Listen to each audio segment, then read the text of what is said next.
Hi, it's Dennis Daly. I've posted over 100 excerpts from some of my more than 250 American montage shows that I did in the 1980s and 90s while at UPI Radio. Recently, I embarked on a fresh series of shows. We're in Arizona this week, first in Flagstaff and then in Yuma, and in both cases a place where, let's just say, there's hospitality going on. Our first stop is here at the LUMBERYARD brew-pub and restaurant in Flagstaff, Arizona. Our host is Gary Blazevich, who's a rather young man but has been put in charge of this brand-new facility. The facility's brand new, the building isn't. It's a little bit of history here in Flagstaff. I wanted to talk to Gary about the new place, but also about him, and I asked him where he was from originally. I grew up in Seattle, Washington, just outside the city, about 20 miles east of the base of the Cascade Mountains.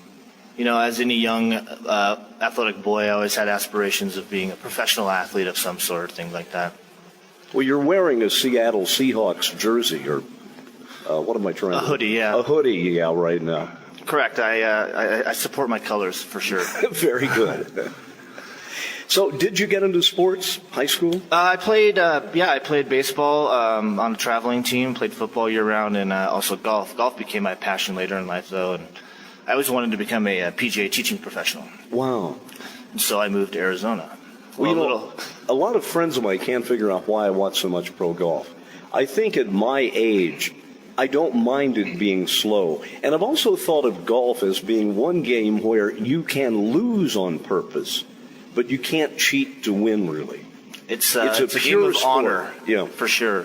There's a lot of integrity involved with it, and a lot of good people in it, you know. You know, it's funny. Last night I dreamt that I golfed a 78. Pretty darn good. I got up this morning thinking, well, it has to be pretty good for me, I guess, and that's why my brain had me score that. That would have had me do 110 or something. If it was reality, possibly. If it were reality, absolutely. Were you pretty good at golf? I was really good, actually, yeah. I got down to scratch. No handicap? Correct. Yeah. And now I played about an 8 or a 9. I don't get to play nearly as much now that I'm in a career, so. Yeah. But I can see that you must be comfortable here in Flagstaff because you're near mountains. Correct, I am. It's not quite like the Cascades. But, no, we got one big mountain, but we do have I have a ski resort, Snow Bowl, which gets really good snow. The snow here is really light when we get it. So you stayed in the Seattle area until you were how old? I was 23 when I moved to Flagstaff, Arizona. So you've been here, 3 months? I have been here now almost 12 and a half years. I can't tell ages anymore. Once I hit 60, it became impossible. Well, I'm holding up well, I guess. You are, absolutely. And it's being athletic and drinking a lot of beer, I guess. Yeah, maybe. So did you come down here for the sole purpose of working at the original Beaver Street Brewery, or had you had any experience in that before? I actually worked at a microbrewery up in Seattle area called Silver City Brewery. Mm-hmm. I actually moved to Flagstaff to go to school at NAU. So I went to school at NAU. I was there for 6 years. I got a degree in environmental science and geology. During that time, I was a bartender for the Beaver Street Brewery. It was about 2006 when they started pondering ideas about opening a distribution facility. So it went around for about 2 years trying to find a place. And then the lumberyard building that we're currently in right now was built in 1892 and has always been a lumberyard. It had been vacant for 11 years. Our owner, Winnie Hanseth and Evan Hanseth, they wanted to restore a building in the town. So they took on the project of this building that we're currently in. Well, you certainly brought it back from the dead. Yes. I mean, you can tell structurally it's a 100-year-old building or so, but inside you've really dressed this place up. We did. They definitely took out all the bells and whistles on it, and they did a really good job. When you came in here before, it was a pigeon haven. Oh, yeah. I've seen abandoned theaters that look like that, yeah. So I didn't know that pigeons roosted like they did, but boy, you come in here and you'd see it. I would think, without being specific, it took a little while to get the original smell out of here. Well, once they tore everything down, all that dirt was gone. So. Yeah, that's good. Now, I don't want to depart totally here, but you said you studied geology. I did. The trip that I'm on right now that's bringing me through Flagstaff, I went through some of the most incredible areas up in Colorado and particularly Utah, where you see all the strata of the rocks. It must be a geologist's field day to go up there. It does make it a little bit easier because it's all level. Yeah, you know? And layers if something in a cake. is out of alignment, it's a lot easier to tell what happened in that aspect. You know, if you're up in Seattle or something, you have a lot of glacial till and things of that nature where it's just spots of stuff everywhere. And you don't know exactly what happened. It takes a little more research to figure it out. Well, you can see miles and miles of layers of rock. Some of it very, very stable and flat, a lot of mesas. Sometimes you'll see an uplift. But it's fascinating. I'm thinking, how many million years ago was that layer? Well, it's made just to walk around here. I mean, you find fossil shells that are millions and millions of years old. Here in it. I mean, I never thought about that. A mile from here, you can find them. Yeah. The buildings downtown are built out of those rocks. Like we used to have I remember our first geology class. We had to go around town and find certain fossils in buildings, and so you'd walk up and down, the blocks, and you'd say, "Oh, there's the old ice house." The ice house is made from some of the old limestone from the area that's fossiliferous. And so look through it. Yeah, see what you find. A treasure trove everywhere. Every block in this town. You came here to Flagstaff to work at the Beaver Street Brewery. Now, I spent a lot of time there during the 1 week I was here 15 or so years ago, and I remember doing a walk around with the brewer whose name I can't remember. Do you know? It was probably Evan, who was the owner. And I remember one of the tanks was leaking. And he said, we better stop the interview. And I felt so sorry for the guy. It was radio, of course, so we fixed it. Yeah. And I never mentioned that on the air. Well, things happen. Things happen. How long ago did they start Beaver Street? Because it had been in existence before I got there. Beaver Street started in March of 1994. So they were actually pioneers in northern Arizona for microbreweries. So over 20 years now. Correct. We just had our 20-year anniversary, actually. Yeah. Let's talk about that process of microbrewing. You see microbreweries cropping up in smaller and smaller cities as the technology gets there. I would think in the beginning, when Evan was first doing Beaver Street, that was pretty expensive technology. Did those tanks and everything have to be imported? Most of the stuff is imported, yeah. There's a lot of American distributors, but I believe that most of the products are actually made overseas. Yeah. It's gorgeous stuff, copper and piping. Let's talk about how beer is made. I'm pretty good on winemaking because I've done a lot of trips up to wine country in California. What do you do when you start? What kinds of things do you have to gather together, let's say, to make a basic beer? Well, you got to formulate a recipe first. There are guidelines and parameters for every style of beer that are set forth by the Brewers Association and I mean, just years and years of brewing. They've established how many IBUs a beer is supposed to be, what color it's supposed to be, and what the flavor profile is supposed to be. So when we make a beer, we put our own little twist on that, but we try to stay within the parameters that are set forth. Now, I want to compare this to something else. If I were making ice cream, for example, I would have a basic vanilla, but I was told that you don't use the vanilla to make butter pecan, and you don't use the base of the vanilla to make chocolate ice cream. Are you telling me then that you have to know from the start where you're going with the beer? Correct. There's no real generic base product you make? Well, there's a two-row malt is a generic malt that is pretty much used in every beer that we make. And what goes into that? It's just your basic two-row. It's just The basic what? a two-row malt. Two-row. Yeah. Can you define that? That's just the name of it. That's the type of malt. Correct. Okay. So it'd be malt and... Obviously malt, water, hops, and yeast. And hops are what? Hops are a plant.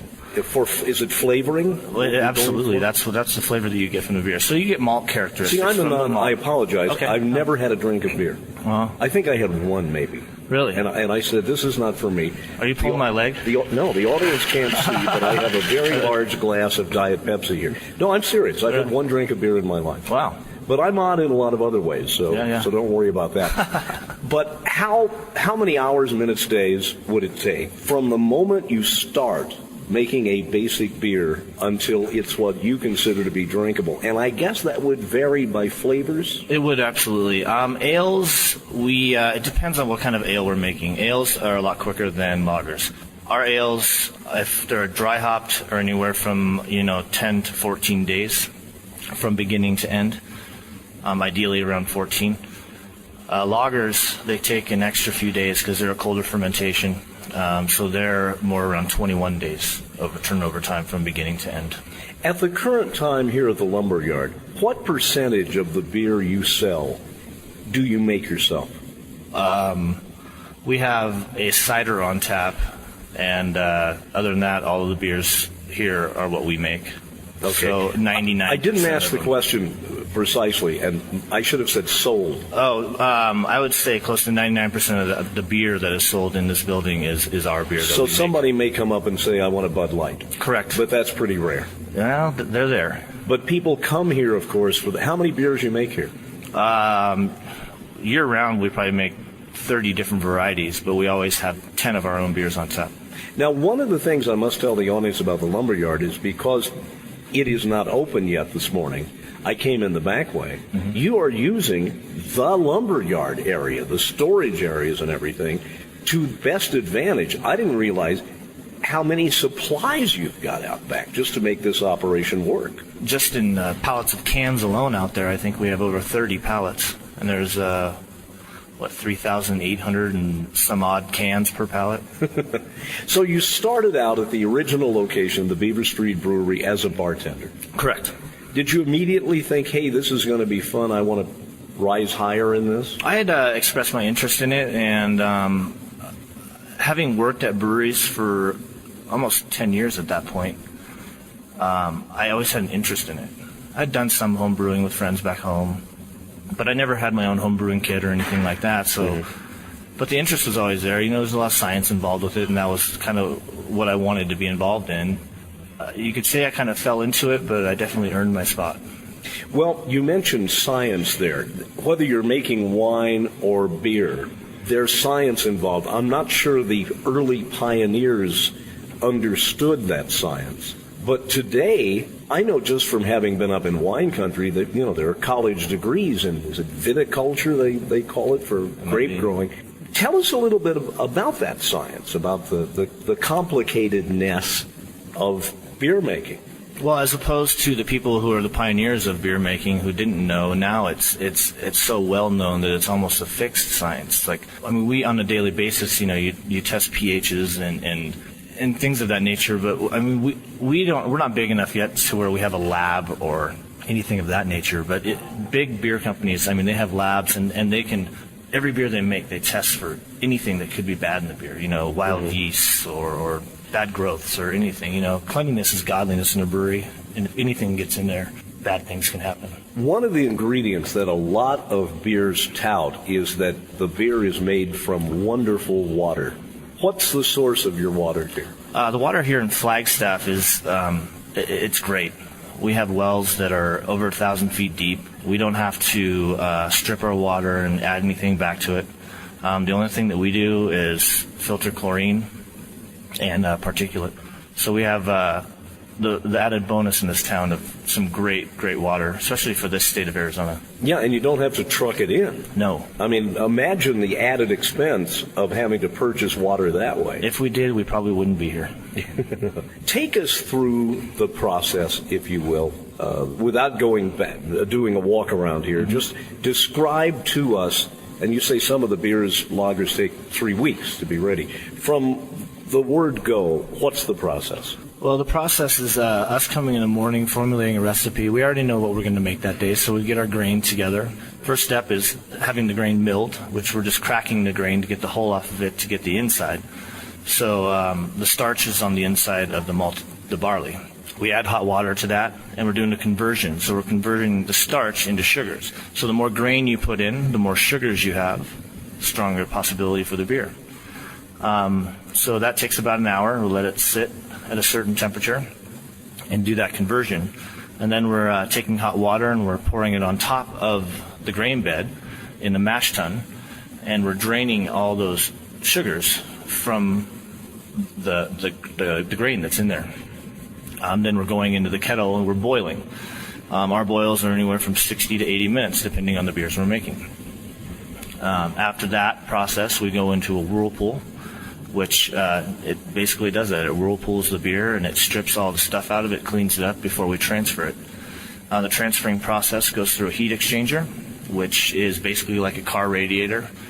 It has cold water going in one side, the beer going through it, cools the beer from 200 degrees to 68 degrees, 70 degrees, whatever temperature we need. From there, we're adding yeast, and before we add the yeast, we still just have basically sugar water or wort. Once we add the yeast, this is when the beer process begins. The yeast is a single-cell organism. It eats sugar, and it puts out CO2 and alcohol as a byproduct. And it smells wonderful in the back, I tell you. You get used to the smell, but when you probably don't smell it after a while, but boy, I came in and went, boy, this is going to wake me up. This is great back here. When I walk away, like a couple blocks away, and I come back, I can smell it. You know, when you're in it all day, you get used to the smell, but it is a great smell. No, it isn't quite like the time I went to Jim Beam. And they showed me, they took the bung, the cork, out of the barrel, and they poured out the Jim Beam that had not been filtered yet because it ages in casks that have char around the inside from being burned. The smell of this early Jim Beam is enough to get you drunk. It was just more than intoxicating. This is a nice, gentle smell back here. Nice gentle fragrance. We don't have that high of alcohol content. No.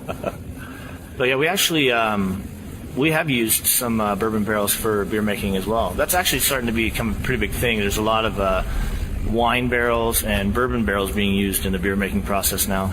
They actually have a device that looks like a Christmas tree, only instead of being tapered, it's just a complete cylinder that has gas jets all around it, and they shove that in the barrel in order to burn the inside. Oh, right. I remember interviewing a journalist who'd come over from Japan to cover a bourbon event, and he was saying how each one of the bourbon makers had his or her own recipe. And he said whether it's bourbon or wine, some people will age it so much it tastes like liquid lumber, which I thought was a good word for it. You get a lot of the wood aspects and notes out of charred oak. So after it's cooled, then what? Well, then it's in the fermenter, and it's doing its thing. The yeast is eating the sugars, it's bubbling away. And like wine, you just leave it alone. We do. You know, we keep it at a certain temperature, obviously. Yeast is a very finicky organism. So if it gets too hot, it produces off flavors. If it gets too cold, it doesn't produce. So you have to maintain that certain temperature in order to make the yeast happy. Happy yeast. Happy yeast. Kind of a nice thought. Now, when you're ready to serve this, is there another step now before filtering, cleaning? No, not really. I mean, we crash the beer. So what we basically do is we take the beer from its fermentation temperature and we get it down to 32 degrees. So you stop fermenting. Yep. Kind of like the fixer in photography. Sure. Yeah. So we stop the fermentation process. The yeast goes dormant, and when in that process of cooling, the yeast will sink to the bottom. We're cleaning the beer up before we filter it, and we're also getting it down to temperature that we want for filtration. And after it's filtered, that's it? Just needs to be carbonated during filtration, and it's ready to go after that. You know, I am such a dummy. I had never thought of the word carbonation used with beer. But it does foam, doesn't it? Oh, yeah. Yeah. Put a head on it. Yep. There's, there's natural forms of carbonation, and then there's forced carbonation. And natural forms of carbonation you see a lot in home brewing in the bottle, or even now you see a lot of it, can conditioning and bottle conditioning. But we filter and we force carbonate during filtration with our beers. Is it a pretty constant level of carbonation, or are some beers more bubbly? Some beers may be perceived to be a little more bubbly because they're lighter in body. We tend to carbonate all of our beers to about the same volumes. Because we have, we're up here at 7,000 feet and we distribute our beer. So when it goes down to Phoenix, a beer that is super carbonated up here is just right down there. So it's a tricky little fine line that we had. It took us about a year to figure it out. What are your favorite beers made here? I love IPAs. Now, let's define that. It's an India Pale Ale. Pale Ale. It's a very hoppy, bold beer. Okay. It's not the introductory I beer had never by any seen means. IPA till last year. Across the street from where I live is a hotel which has both bingo and trivia on Monday nights. And the trivia is played in the bar. And there's a great big board, slate, using chalk. And I see IPA here, IPA here. So finally I had to ask. But I was thinking a lot of people at home had never seen IPA before. It's probably the most popular beer style there is right now. As the evolution of craft beer has gone, the evolution of people's palates has followed. So you have a lot of transformation beer drinkers who started out drinking Bud Light, Coors Light, some of those macro breweries, and they've started, to evolve their palates into something that tastes a little bit better. It's kind of like a good wine or a good cheese. You may start with the store-bought cheddar, but by the end you want that London Fog or something that has a little more to it. It's almost as if you're saying that the basic beers, PBR, Pabst Blue Ribbon, Coors, Budweiser, are almost like jug wine. They're the kind of non-appellation. They're not based at a certain vineyard somewhere. Mm-hmm. They're just wine. So some of that is just beer. And then your palate evolves. Correct. Now, are the major brewing companies having to follow along with this? Oh, yeah. You see it all the time now. You got Coors that's making, their Blue Moon, which is their craft beer that they produce 100,000 barrels of or something a year, And Shock Top by Budweiser. And oh, they make that? Yeah. It's Shock Top. Yeah. And the logo is a guy with this really sprayed up mohawk. On an orange. Orange, yeah. And I'm thinking, this is not of my generation. This is this is something new. Yeah. What is it like to go through that 3-week process, and when you get the filtration done, you taste it for the first time, and it works? Well, we haven't had one that hasn't worked yet, so that's a good thing. We quality control our beers, I'll say that, and we don't get much variation, which is what we're shooting for. We try to make a consistent product. So if at the end of it we taste something that's off, it's not a good thing. It means that we missed a step along the way. Mm-hmm. And off flavors generally are because we either got an infection, which is not good. We didn't allow the beer to finish out or ferment all the way, which will get off flavors from that. Or the yeast it didn't work. I've had that happen. I used to bake bread a lot. Mm-hmm. And even though it would be a name brand, Fleshman's yeast or one of the popular brands, sometimes you say to yourself, that yeast never woke up. Mm-hmm. And you wonder why it happened. Yeah, there's a lot of variables involved. And we get our yeast from a major supplier that probably, there's 2 different major suppliers in the States, and I would say probably 99% of the breweries use either of those 2 purveyors. And they are very diligent at maintaining quality. Like with any large production facility, there are sometimes some variables that come into play, and they don't notice it until the product's already out there, and people start calling them about problems they're having. So. Now, from where do you get your grains, and how do you guarantee that they're going to be clean? The grains all are grown in Washington. They come out of Vancouver. From Great Western Malting is who we use. There's numerous different suppliers throughout the world that people can get their grains from. But we keep all of ours in the States pretty much. As far as quality on that, they do the quality control every year of harvest to assure that we maintain a good product. Now, Gary, you mentioned ale and lager. Mm-hmm. Are those the 2, and I'm sorry to be so ignorant about this, are those the 2 major divisions? Do the IPAs fall into one of those, or is that another division yet? The ales and lagers are the 2 main. There are some people that are making IPAs with lager yeast now. It's just a little bit different taste. Lager yeast, you tend to get a little more sulfury kind of a flavor from it. Ale yeast tend to be a little bit cleaner. Well, I know there are a lot of different colors of beers because I had afternoon lunch in a pub in London once, and they were pouring what looked like motor oil. Mm-hmm. What would that have been? That would probably be the stout that they're so famous for. Yeah. Which is, super dark beer, chewy. Chewy? Yeah. It's a good descriptive word for... Does it have a texture? Do they leave part of the husk in or something? No, just more viscous, Oh, okay. Yeah, so it did look like motor oil. Yeah. Do you make a stout? We do a porter here. We do a stout over at Beaver Street. We do an oatmeal stout at Beaver Street, and then we do a porter here at Lumberyard. I was joking with somebody one day. I said Heineken ought to come out with a Heineken Heavy, they ought to call it. Well, that's basically Budweiser did that with their 7%, whatever it was. And that's another thing, trying to compete with stronger micro and craft beers. Is it fun to watch the major breweries try to catch up? It is. Well, I don't think they need to catch up. We're trying to catch up to them, but they're well, they certainly have a niche, and you have a niche. Correct, and they're trying to get into our niche. They're buying up these smaller breweries that are for sale and maintaining the names, but the products made somewhere else. Okay. Yeah, don't get me into that because there are an awful lot of companies that are like that. You buy something, it's a brand. It could be, for example, Duluth Ale, and you look, and it's made in Canandaigua, New York. Correct. So you never know. How many people do you get in here on a Saturday night? And that's hard to say. A couple hundred? Well, I'd say thousands. Throughout the day. Yeah, throughout the day. Yeah, thousands of people. Did it catch on? Did it catch on quickly?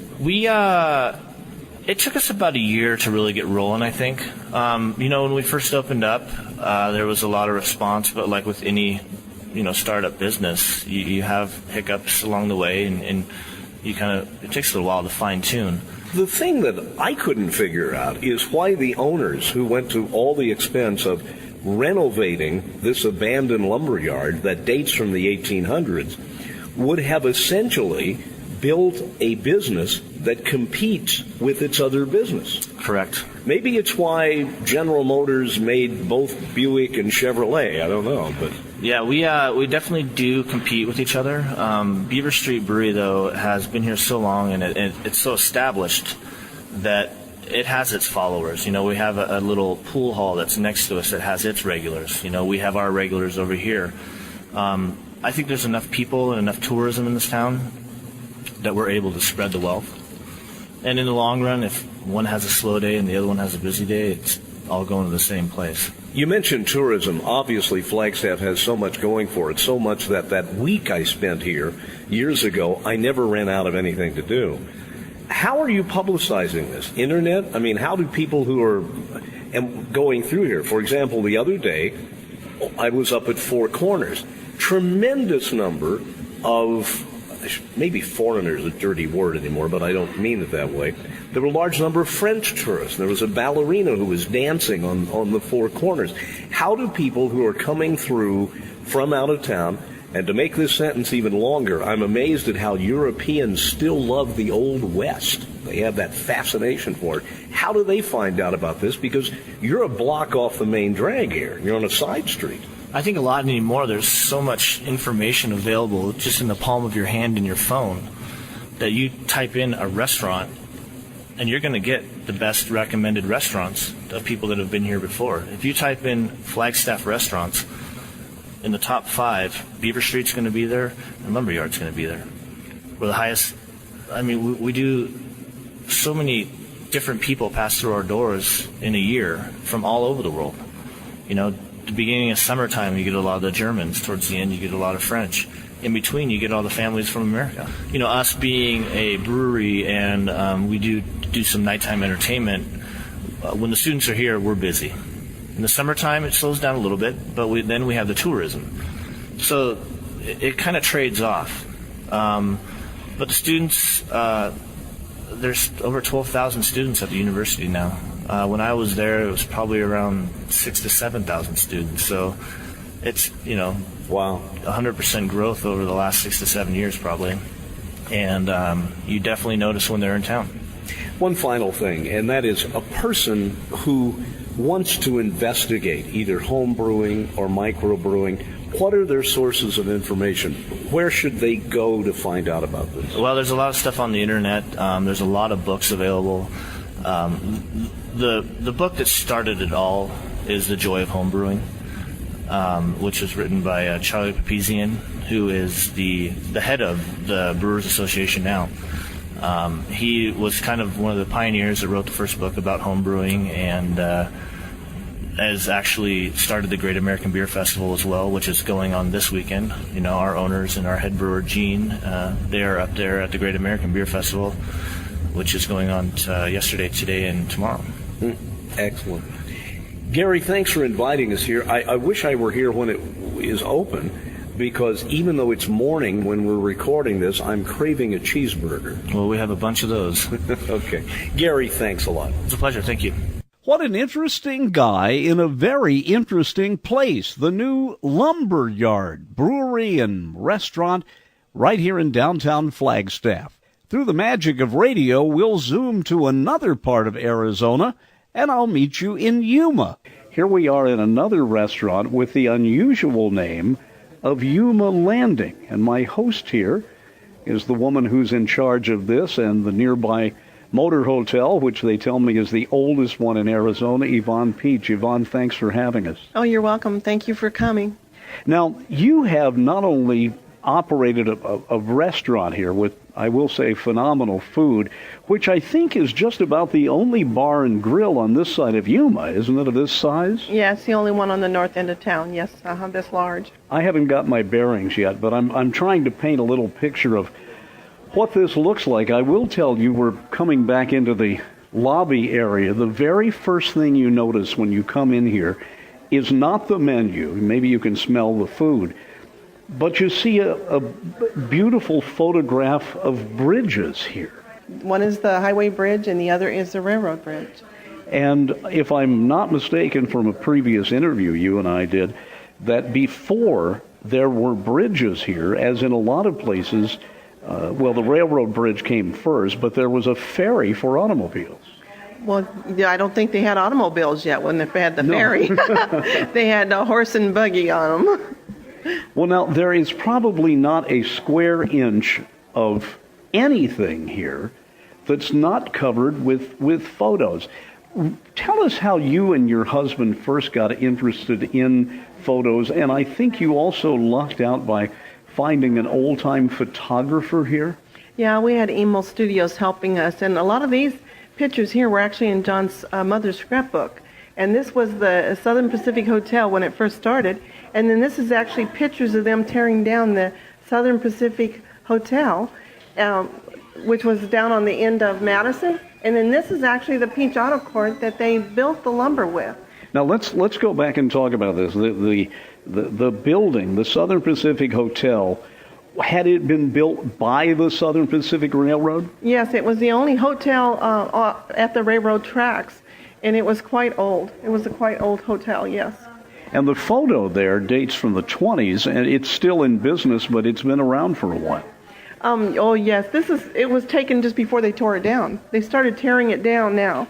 From this 1928 is when they tore it down, and they built the Peach Auto Court within just a few years of tearing it down. Now, Peach is your husband's last name. That's why you're Yvonne Peach. Now, let's look at this. This is something that is kind of foreign to modern eyes. It's an auto court, which is like a motel, but it is different in what way?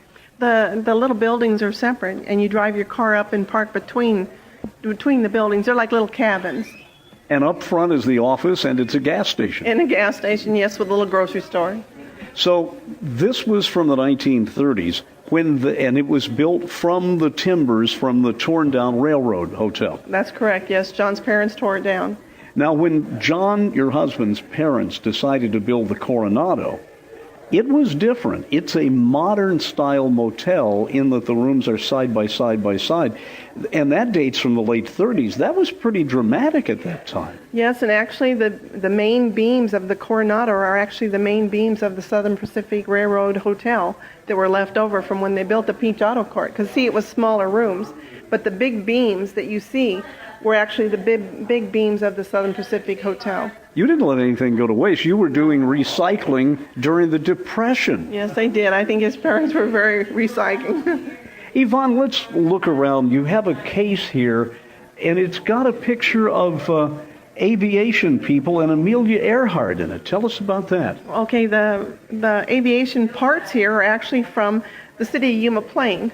they restored it, and we actually bought these pieces from a benefit auction that helped restore the City of Yuma plane. That's the one that stayed up the multiple days. This documentation here is actually from Robert Fowler.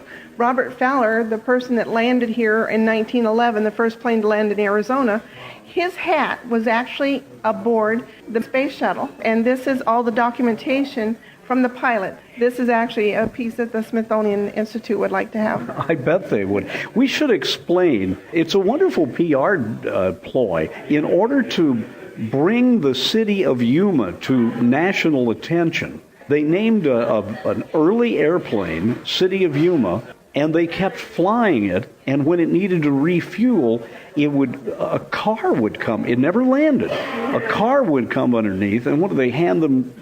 Cans of gasoline? Yes, there's actually a picture of it over here. You can let's look at see. that. Yes, they actually would push the gas tank. There were cans, so you can see them pushing the gas cans up to the airplane. They'd get close enough to the ground where they could just go ahead and lift them up to the plane itself. And, that's pretty dangerous. Yeah, it was pretty dangerous, but they did it. It's a marvelous photograph here. The plane is about 10 feet off the ground.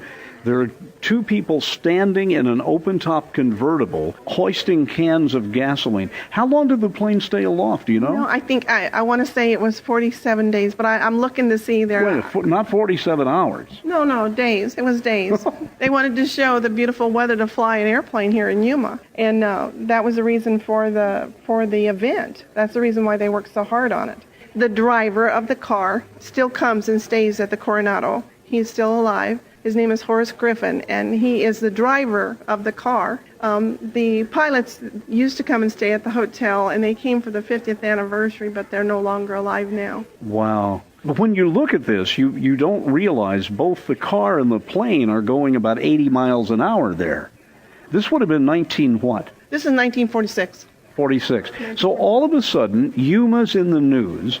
And as you say, this 47-day continuous plane flight showed people what good weather you had out here. Yes, as a matter of fact, 76 Oil picked it up, and they used the picture of the plane and the pilots in an advertisement for their oil. Yeah. Now, you also have outline drawings of steamboats. It's called the Arizona Fleet. In what part of Yuma history is that? That's actually rice paper, and it's actually a poster. It's a rice paper poster that you can get at the Historical Society downtown. And when I first put it up, believe it or not, that was actually black, and through time it's actually changed colors just from the air and the light, I guess. But these are all the river boats that were actually on the Colorado River during different times, and it actually tells you the date underneath each boat as to when they were on the Colorado River. Most of those, it looks as if they were just after the Civil War and until the turn of the last century. Yes, that's correct. Starts, 1884? Yeah.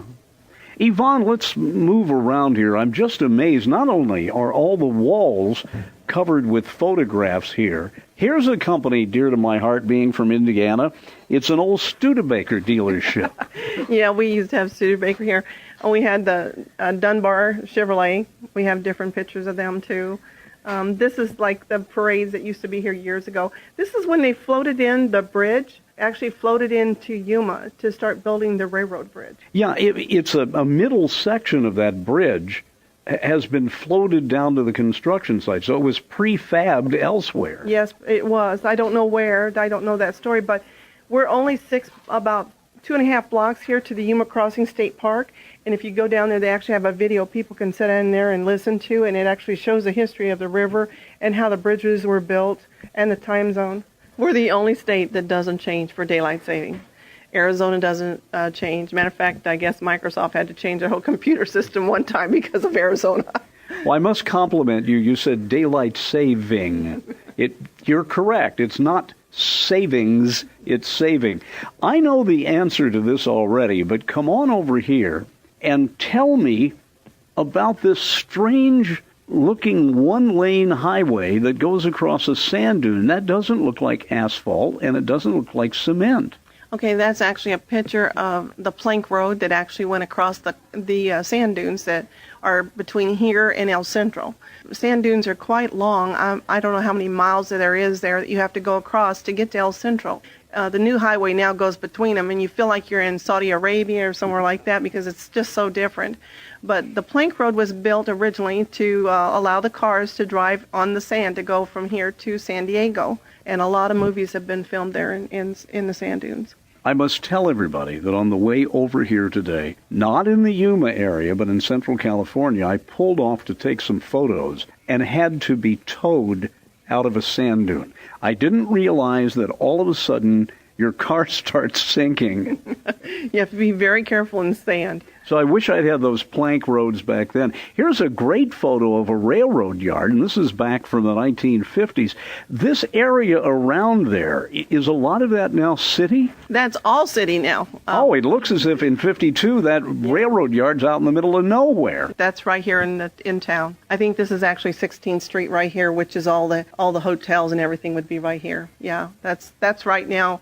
That's very populated. That's kind of, well, it's not kind of, it is the magic of looking at old photos like this. Is this the prison I'm looking at? Yeah, that's Yuma Territorial Prison there, looking at it from California, from the Winter Haven area. Yeah, it's kind of on a rock ledge. It's a little reminiscent of Alcatraz. Yes, it does look that way from afar. If you're looking from California into Yuma at the prison, it does look that way. Yvonne, let's walk around here between the all the chairs and booths and everything. Oh, that's a gorgeous photo. It's about 4 feet wide. It's of three, not covered wagons, but wooden-sided work wagons. Yeah, work wagons, yeah. And then these are the harnesses and stuff that would go on horses, for pulling. And these are just equipment that people would have used during that time zone. This picture here is really interesting, and I like it the best of most of the pictures here.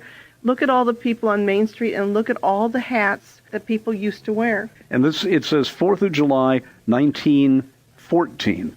And John's father was the only person that could block hats in all of Yuma. So John's father had to block all those hats. Now, for a modern-day audience, can you explain what you do when you block a hat? When a hat becomes dirty, it has to go in and it has to be cleaned.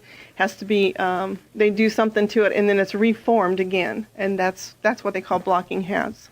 For 6 years I was with the agriculture department, and they used to send me down to Arkansas and Texas, and all of a sudden I realized I was the only adult male in these groups of people who did not have something akin to a Stetson. No. So I priced one time, and I thought, my Lord, this is half the price of my car. They're very expensive, Stetsons are. Yes, they are. Now, this is an interesting picture here. This is actually a hotel that was here in town, and they would advertise free room and board. It would say free board every day the sun doesn't shine. So they advertised the sun even way back when for Yuma. And you weren't taking a risk because how often does it rain here? When's the last time it rained? It's normally 363 days a year the sun shines. The sun shines here all the time. We may have a rain, and in the middle of a rain, the sun comes out. We'll have rainbows, and it's beautiful here. This is actually the St. Thomas Mission that's over on Indian Hill, where Fort Yuma is, on the reservation. It's still there today, and a lot of people will come here to get married in St. Thomas Mission. It's really an old church. Well, and it's a beautiful setting. You might as well be back in the 1700s almost. Mm-hmm. It's just gorgeous, and you go in, it has a lot of, everything inside is still original. My host this week on American Montage is Yvonne Peach. We spent the first half hour in Flagstaff, Arizona, at a brew pub, and now we're in Yuma, Arizona, at a very popular restaurant here, which is almost in a way more of a museum than a restaurant. Through the magic of radio, we're going to count to 3, and we're going to be 2 blocks away at a completely different place. 1, 2, 3. And at this moment, we are in the one of the interesting buildings at the Coronado Motor Hotel, which Yvonne and her husband John own. And, the first thing I notice in here is you still, even though the motel is not part of the chain now, you still have an awful lot of Best Western memorabilia. Boy, what memories that brings back. Well, it is part of the hotel history, We were in Best Western here for 68 years. So after 68 years, you do acquire a little bit of stuff. Oh, you certainly do. Now, just as you had a museum to the city and the area of Yuma, you really have incredible memorabilia as to the history of this. Take us back again. This was not only the oldest motor hotel in Yuma, but the oldest, you think, in Arizona? It was the first motel built in the state of Arizona. We actually had a travel writer tell us that she had studied it, and it was the first. And before that, as we saw in that other picture, it was what you might call tourist cabins. They were isolated ones. Right, the Peach Auto Court, yes. Oh, boy, the Arizona Motor Hotel Association. I wish this were radio because there's just so much here. Look at this. This dates from what era? This was built in 1938, so the tile in the kitchen is all original. This stove is actually a 1910 Sears and Roebuck wooden stove. And what? No, wait, this stove's not wood; it burns wood. It burns wood. Okay. Excuse me. No, I just want to make sure young people understand this. Okay. What it is John's parents. There was a shortage of fuel during the war, and so they borrowed this stove from his grandparents' farm, and they brought it up here. And then when they got tired of it, and didn't need it, they just put it in storage. And it was in bits and pieces when I put it together, and so I thought it looked better there than the gas stove that was here. No, I think it's lovely. And you have something else here. I love the Smith Brothers cough drops. That's another thing from my childhood. Yes, I absolutely loved them myself. It was like eating candy. There's also something, oh, look at that. You have an old mixer, and it's not a mix master. It's a Dormeyer. It's a Dormeyer, yes. And we have a lot of Bauer here, and then we have a lot of Fiestaware. When the hotel was first built, they had Fiestaware cups in the rooms for you to drink water out of that would have been, for the customers. And these flower pots are actually Fiestaware. Let me turn around here so I can get a good look at it. Oh, yes. I've had people tell me, no, Fiestaware didn't make big stuff, but this is commercial. They have to realize that maybe in their home they couldn't get it. But this was actually purchased for the new lobby that they built originally. Fiestaware was really bright, wasn't it? I mean, it was very bright. Hispanic motif in a way, and almost a little bit of the American Indian design on it. Yeah, and this is all Fiestaware. You see the greens and the yellows and the oranges and the reds. Why do I think of Desi and Lucy when I... Oh, yeah, I do too. Desi and Lucy, right. Yeah, this is when Kellogg's had their first brand. That's when they changed their brand. That's Kellogg's Cornflake. That's an unusual, that's what the box used to look like. Yvonne, if there's one item you have, I don't want to back you out of the kitchen because it may be in here. If there's one item that is the most precious or interesting to you in this building, do you know what it is? Wow. I can tell she's in love with everything she has here. I'm in love with everything here. Wow, I can't imagine. It would be John's mother's room, I'm sure. Oh, okay. The first bedroom you were in, because everything there is the oldest in that room. As we go back here, though, this is old, too, because when John's sisters went away to college, his mom, of course, the kitchen was small. She made this a formal dining room. And so this became the dining room of the house. And then this furniture here is what their very first upgrade was. They built some rooms during the war, and it was this knotty pine. That's what they put in the rooms. If you stay in the original section of the hotel today, we have antique replica furniture that's similar to this. Wow. So what this is the casa, the house in the middle. It was the living quarters for the owners, and the motor hotel was built in the shape of an upside-down letter U around it. That's correct. It's just there was really just two sides because there was 7 rooms on either side in the cottage. Now, 7 and 7 are 14. That's correct. There's still that magic. They built 14 new rooms every 14 years. Yeah, that's true. They built the 14 here in the center after these rooms, and then they built the wing that's on the restaurant side. There was a shortage of wood here, and they actually had to get permission from the government to build that wing of the hotel. Oh, you talk about original tile. Let's go in here. I love the echo effect in here. Pink and white bathroom. My husband hated this bathroom because he was a boy, of course, but his sisters got to pick the color out, and they went away to college, and he was stuck with it. He was stuck with the pink bathroom. Yeah, his parents' bathroom on the other end is just a tub and a shower, no tub. Just a shower, no tub. And it's green, but this is pink on this end because of the girls. Yvonne Peach, I want to thank you and your husband, John, for having us here, hosting us here. And I will tell you, if anybody is within 1,000 miles of Yuma, you need to come right here to the Coronado Motor Hotel It is more than a place to stay with a wonderful nearby restaurant. It's an incredible museum of last century history. Yeah, it's strictly a history. It's a museum of history and tourism.